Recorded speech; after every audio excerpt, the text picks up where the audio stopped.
that's a little too dark for right now anyway.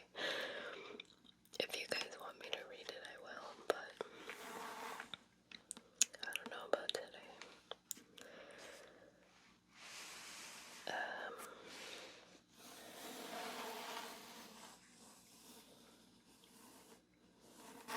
We can do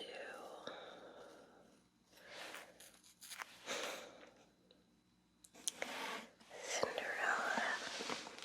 Let's see how long Cinderella is. It's page 81.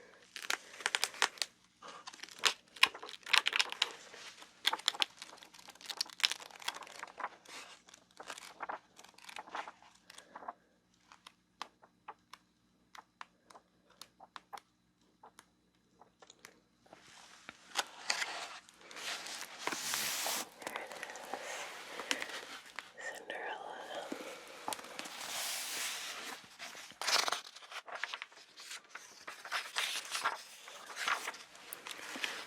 Let me pull out the bookmark. This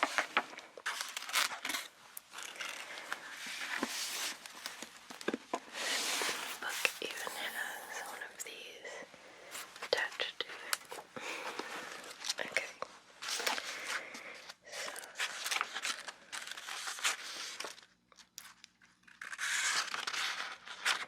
Okay. It is 5 pages long. So let's do it.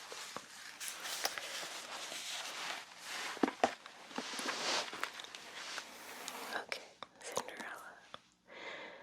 The wife of a rich man fell sick, and as she felt that her end was drawing near, she called her only daughter to her bedside and said, "Dear child, be good and poise, and then the good God will always protect you, and I will look down on you from heaven and be near you." She then closed her eyes and departed. Every day the maiden went out to her mother's grave and wept. She remained poised and good, and when winter came, the snow spread a white sheet over the grave. And when the spring sun had drawn it off again, the man had taken another wife. The woman had brought 2 daughters into the house with her, who were beautiful and fair of face, but vile and black of heart. Now began a bad time for the poor stepchild. "Is the stupid goose to sit in the parlor with us?" they said. "Who wants to eat bread must earn it. Out with the kitchen wench." They took her pretty clothes away from her, put an old gray bed gown on her. I'm guessing bed sheets. They dressed her in bed sheets and gave her wooden shoes.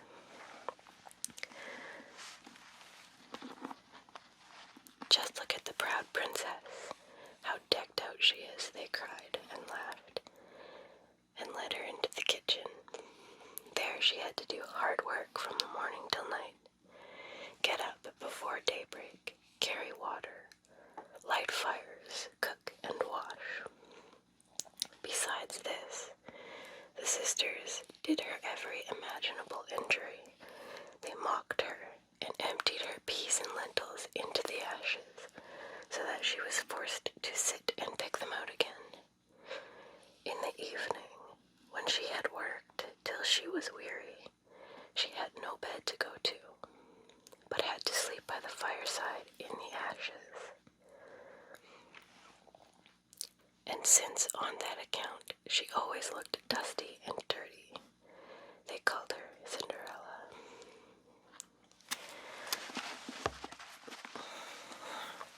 It happened that her father was once going to the fair, and he asked his 2 stepdaughters what he should bring back for them.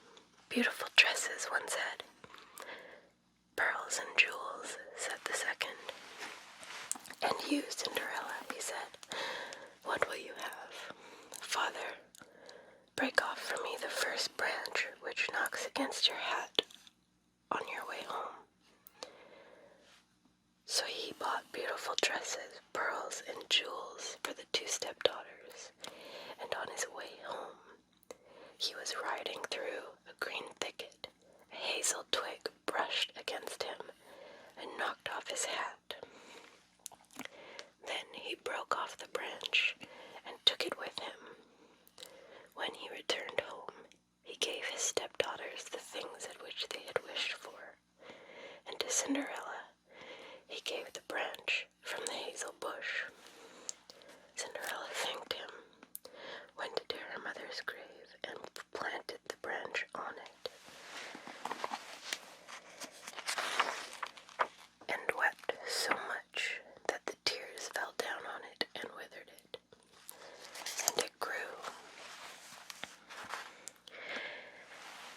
And it grew, however, and became a handsome tree.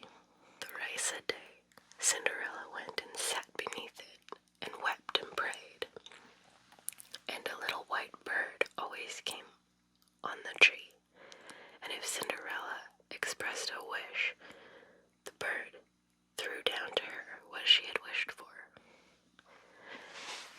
It happened, however, that the king appointed a festival, which was to last 3 days, and to which all the beautiful young girls in the country were invited, in order that his son might choose himself a bride.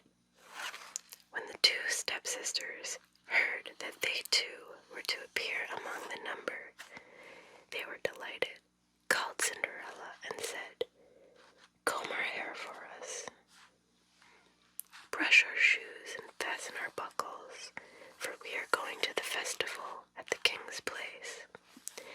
Cinderella obeyed, but wept, because she too would have liked to go with them to the dance, and begged her stepmother to allow her to do so.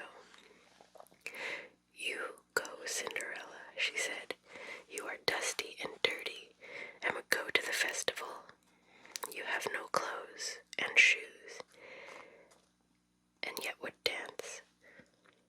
As, however, Cinderella went on asking, the stepmother at last said, "I have emptied a dish of lentils into the ashes for you.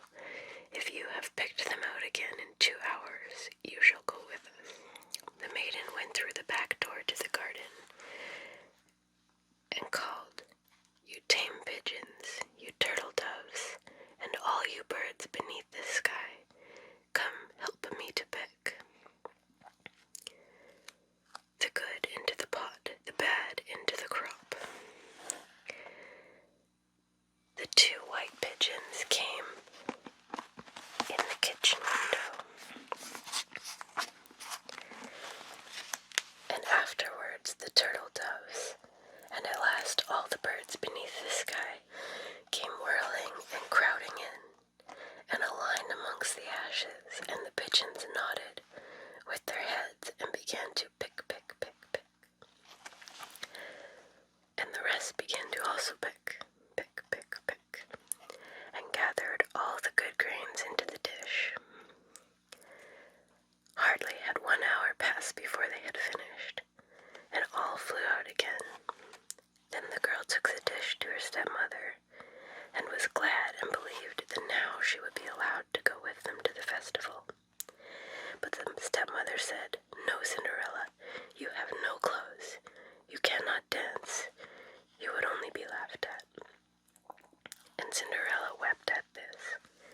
The stepmother said, "If you can pick 2 dishes of lentils out of the ashes for me in 1 hour, you shall go with us."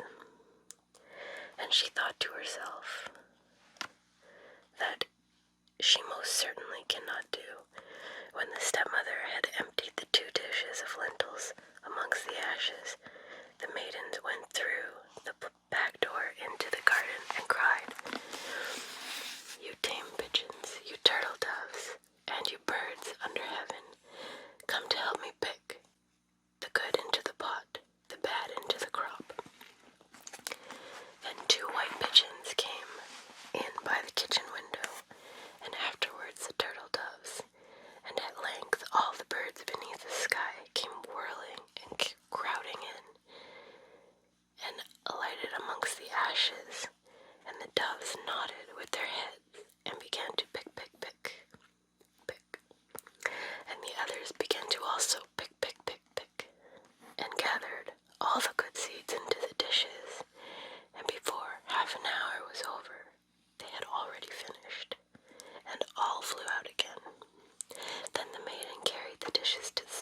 dress will not help you. You cannot go with us, for you have no clothes and cannot dance.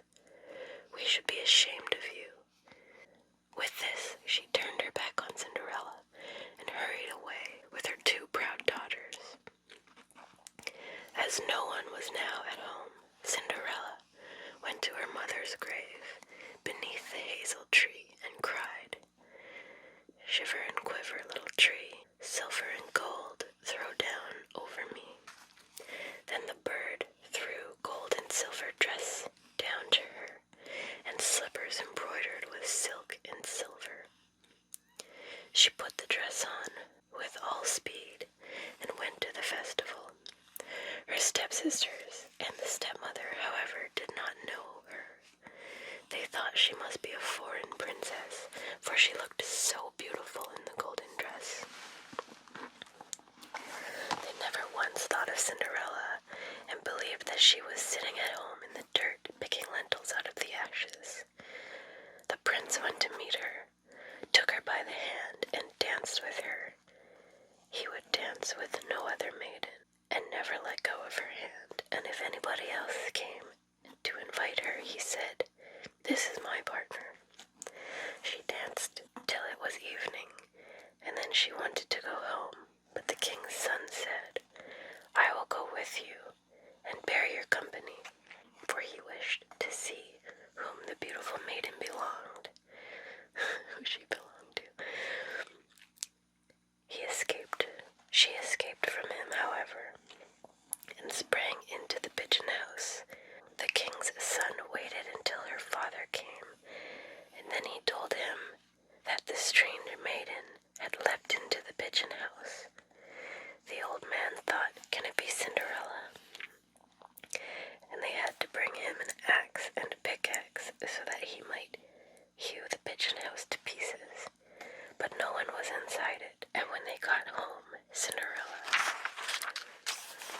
lay in her dirty clothes among the ashes, and a dim little oil lamp was burning on the mantelpiece, for Cinderella had quickly jumped from the back of the pigeon house and had run into the little hazel tree.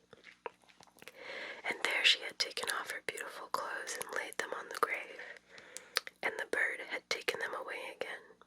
And then she had placed herself in the kitchen amongst the ashes in her gray gown. The next day, the festival began afresh, and her parents and the stepsisters had gone once more.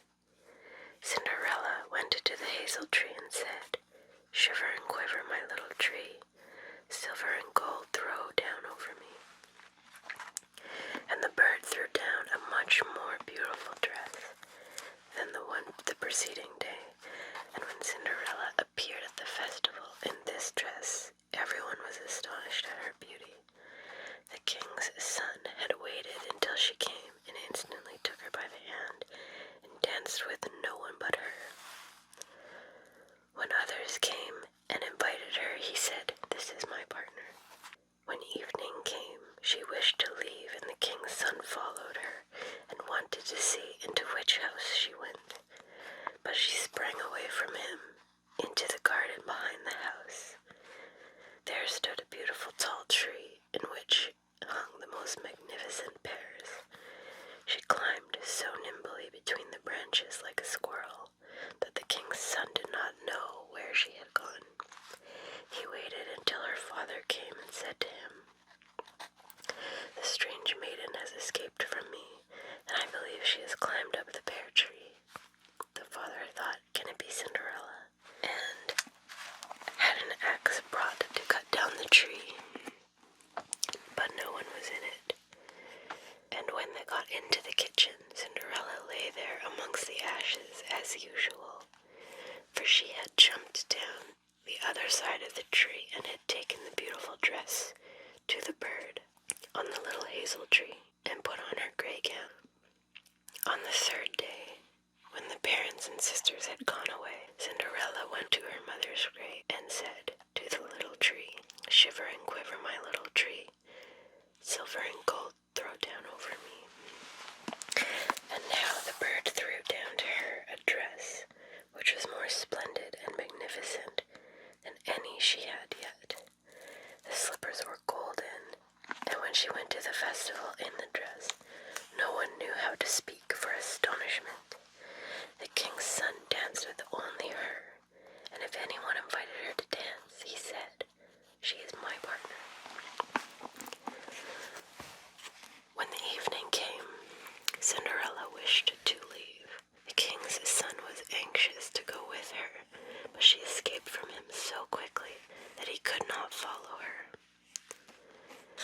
The king's son had, however, used a stratagem and had caused the whole staircase to be smeared with pitch. I'm assuming like black stuff.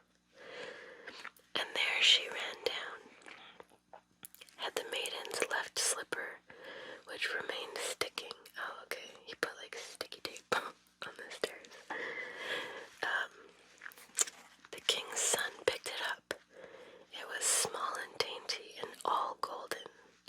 Next morning he brought it to the father and said to him, "No one shall be my wife, but she whose foot fits this golden slipper." The two sisters were glad, for they had pretty feet. The eldest went with the shoe into her room and wanted to try it on, and her mother stood by, but she could not get her big toe into it, and the shoe was too small for her. Then her mother gave her a knife and said, "Cut the toe off. When you are queen, you will have no more need to go on foot." The maiden cut the toe off, forced the foot into the shoe, swallowed the pain, and went to the king's son. When he took her on his horse as his bride and rode away with her, they were, however, obligated to pass the grave, and there on the hazel tree sat two pigeons and cried, turn and peep, there's blood within the shoe. The shoe is too small for her, the true bride waits for you." When he looked at her foot and saw how the blood was streaming from it, he turned his horse around and took the false bride back home again. He said she is not the true one, and that the other sister was to put the shoe on. Then this one went into her chamber and got her toes safely into the shoe, but her heel was too large. So her mother gave her a knife and said, "Cut a bit off your heel. When you are queen, you will have no more need to go on foot." The maiden cut off a bit of her heel, forced her foot into the shoe, swallowed the pain, and went out to the king's son. He took her on his horse as his bride and rode away with her. But when they passed the hazel tree, two pigeons sat on it and cried, turn and peep, there's blood within the shoe. The shoe is too small for her, the true bride waits for you." He looked down at her foot and saw how the blood was running out of her shoe, and how it had stained her white stocking. Then he turned his horse and took the false bride home again. "This is also not the right one," he said. "Have you no other daughter?" "No," said the man. "There is a little stunted kitchen wench, which my late wife left behind." What a terrible dad. "But she cannot possibly be the bride." The king's son said he was to send her up to him, but the mother answered, "Oh no, she is much too dirty. She cannot show herself." He absolutely insisted on it, and Cinderella had to be called. She first washed her hands and face clean, and then went and bowed down before the king's son, who gave her the golden shoe. She then seated herself on a stool, drew her foot out of the heavy wooden shoe, and put it into the slipper, which fit like a glove. And when she rose up, The king's son looked at her face and recognized the beautiful maiden who he had danced with, and cried, "That is the true bride." The stepmother and the two sisters were terrified and became pale with rage. He, however, took Cinderella on his horse and rode away with her. They passed by the hazel tree. The two white doves cried, turn and peep, no blood in the shoe. The shoe is not too small for her, the true bride rides with you." And when they had cried that, the two came flying down and placed themselves on Cinderella's shoulders, one on the right, the other on the left, and remained sitting there. When the wedding with the king's son was celebrated, the two false sisters came and wanted to get into favor with Cinderella and share her good fortune.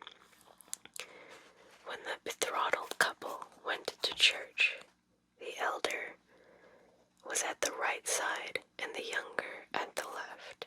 The pigeons pecked out one eye of each of them.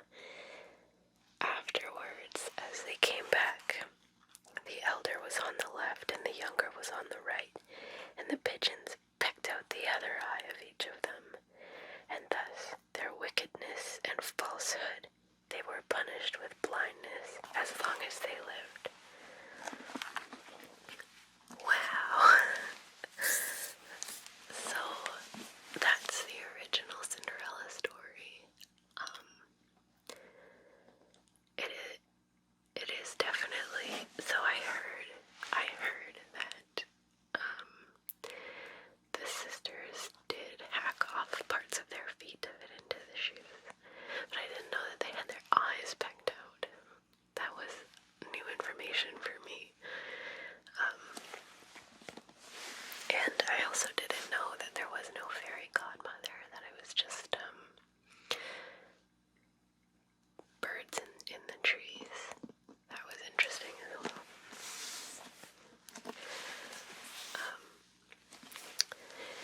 But if you liked this, I would love to do it again for you. So I have the complete Grimm's fairy tales, but I also got the complete Hans Christian Andersen ones, complete fairy tale collection as well. So this one has stories in it like, look at that.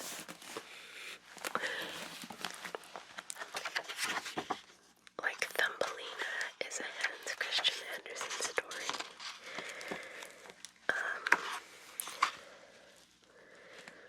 Let's see, The Princess and the Pea. The Princess and the Pea is another one. I don't know if Hans Christian Andersen stories are necessarily as gruesome as the Grimm stories, but I am definitely willing to find out. Let's see what else kind of sticks out to me.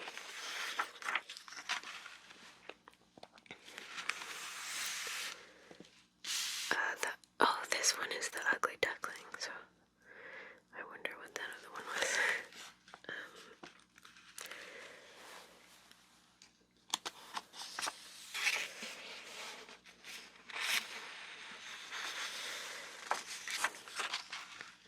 Some of the titles of the original fairy tales are so off from what they're called now, so I think I would have to do some research and maybe look up what is what, because I don't recognize a lot, but I know that they're in here.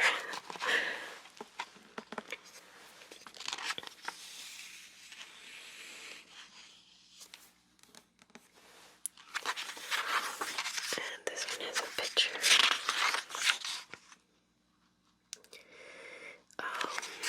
I guess this